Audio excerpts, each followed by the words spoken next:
Aturakitan tomon kesibia na bue Eminista loda kor ititingi kinede jasmunuko na Buina Agricultural Institute o district alona bilatu kanude spedor akuriokom akura misiri ningununwe lalak. To launch angunaka angare tichilo activity angare etichingolo of land opening ngola nganare ngapamwa using these mechanization structures akisianga Aturakitan nganti yatinga eno that we have brought here from the Ministry of Agriculture ati na ya unezo altome ministry ngolo ka kitare for Karamoja sub-region. Aturakitan nonyesde ponyo aisirima down district ana kere ludo Karamoja ido Etegea rikede na bilatu kunede beitora down sabitini uni. The problems of Karamoja, we have mobilized the tractors we have from Namarere and focused here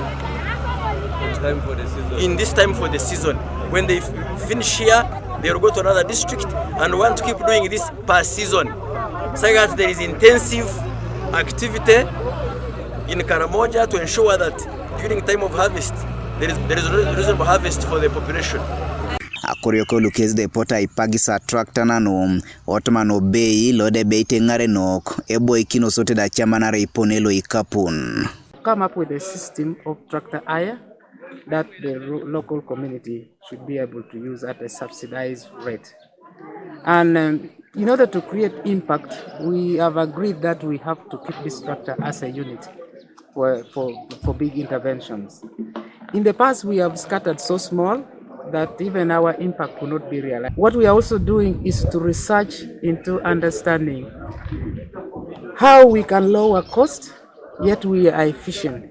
And also, we want to have a proper system of farmers should be able to request for this tractor, and the district aggregate these tractors. And right now, this project, it has come to the region at the right time when we think it should have been there before.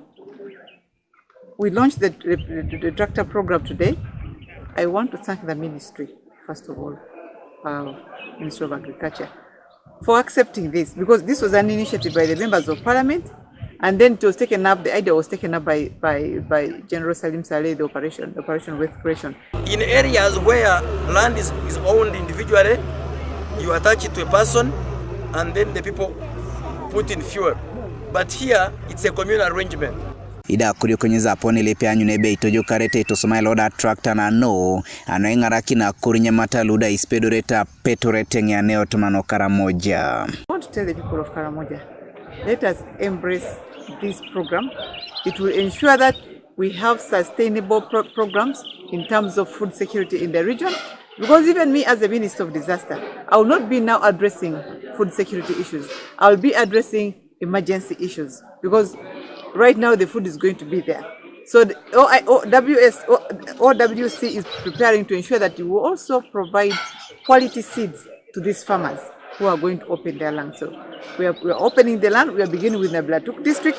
People of Karamoja, let us do our best to make sure that we achieve this. We are still having more discussions and dialogues and conversations with Ministry of Agriculture to be in position to give us more tractors. Idarengeta kinosakiro nuda kor Aturakitan nunyeze poni inyakarila jotomana na Malera Agricultural Research Center nede yanga untere. These are government tractors. They are not donated. They are from our mechanization center of Namarere. They will work and return.